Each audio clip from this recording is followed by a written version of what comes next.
The mold for your casting always consists of at least an upper and a lower mold half, shown here with the purple arrow for the upper and the green arrow for the lower half of the mold.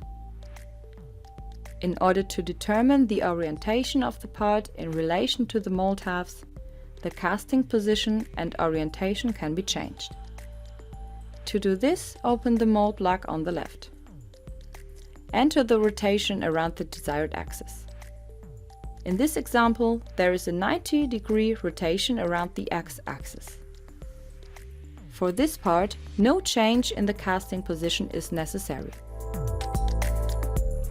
In the first step, only the upper and lower mold halves are considered in the calculation. The remaining cast material, especially the areas that cannot be reached by the two mold halves, is determined. The calculation can take some time, depending on the geometry. You can use this symbol to show and hide the remaining cast part material.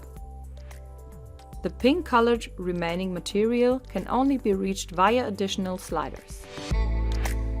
The upper and lower mold halves have been calculated fully automatically.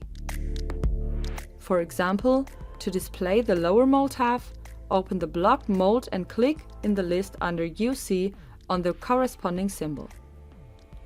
The geometry is loaded and displayed.